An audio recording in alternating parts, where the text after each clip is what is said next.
Hey, do you want to know how to predict the future? And not in some mystical, like, ask the universe sort of way. I mean, to actually see what's coming for your business before it shows up on your doorstep. Because here's the thing, most companies, they're just professional firefighters. They don't build, they react. And when something breaks, they fix it. Another fire starts, they grab another bucket, and they convince themselves that that's leadership. Like, we're agile, we're scrappy. No, man, you're just tired. Elite companies don't just react faster, they actually see further. They actually build systems that help them prevent fires before they start. So they solve problems before they even show up. So how do I do that? Well, that starts with this. So most people are going to confuse predicting the future with extending the past. They always look backwards at what's happened. Sales, bottlenecks, turnover, whatever. And they just assume that the future is going to be a slightly longer version of that same story. But that's not a prediction, that's just inertia.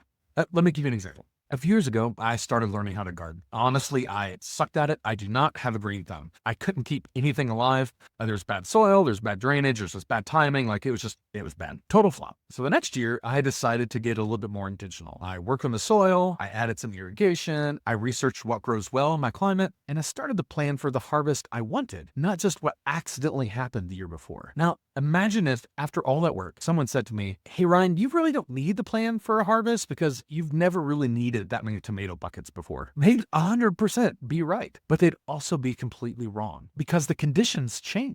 Because I invested in the garden. I changed those inputs. So that old pattern, it no longer predicts the future. And this is exactly where most managers screw it up because they plan their future using data from a version of the company that no longer exists. They forgot they've been working on the soil. You've made new hires, you've built new systems, you've clarified goals. So if you're leading the same way you did before all that, you're not predicting the future. You're just recycling the past. So then the question isn't, well, what's happened before? The question is, based on who we're becoming, what's going to happen next? And that's the shift. That is predictive leadership. All right, so let's talk about how to do that. Every organization is going to have three kinds of ceilings. That's it. There's personal, departmental, and company. Now, if you can identify those, you can forecast exactly where you're about to get stuck and fix it before it hurts. Personal ceiling. This is you, the founder, the CEO, the leader.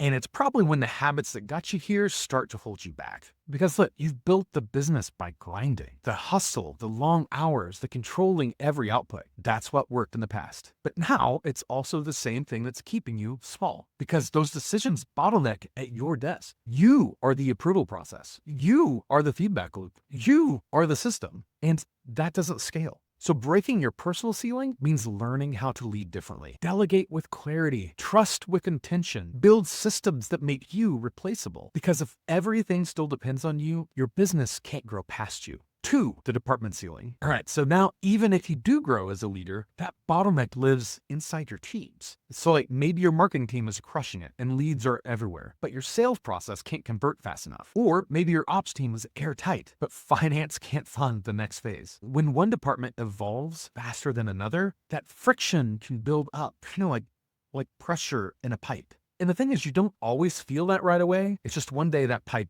bursts. But predictive leaders, they're going to spot that early. They're going to ask things like, if we doubled our revenue next year, what breaks first? And then they start building that capacity now, not after the water is already gushing out. And 3, the company ceiling. Now, this one can be the hardest to see sometimes because it's cultural. It's when your entire org chart, the systems, and the ways of thinking were built on the last version of your company. So you've got legacy tools, legacy processes, legacy mindsets. It's kind of like you're running a marathon in shoes that are 2 sizes too small. And you can't scale a business in 2025 or 2026 for a business that was optimized in 2019. Like you just can't predict the future if your entire model is still trying to repeat the past. So what do you do about it? Here's the 5-step playbook I teach my clients when they want to start predicting, not just reacting. Now, step 1, define the destination because you can't forecast what you haven't defined. Most people tend to say things that are really fuzzy, like we want to grow, but grow to what? Revenue, headcount, profit, territory, like whatever. Just pick the mountain. But then describe that mountain in so much detail that everyone knows exactly what there looks like. Step 2, define those ceilings. Because now that you know where you're headed, you could start to look at what's going to snap first. Is it you? Is it a department? Is it the entire company structure? And ask yourself in every meeting, what's going to break at that next level? Like, what's going to break when you have twice the team, or twice the phone calls, or twice the sales, or twice the contracts? Like, what's going to break at that next level? And you will be amazed how obvious some of those answers become once you actually start asking the question.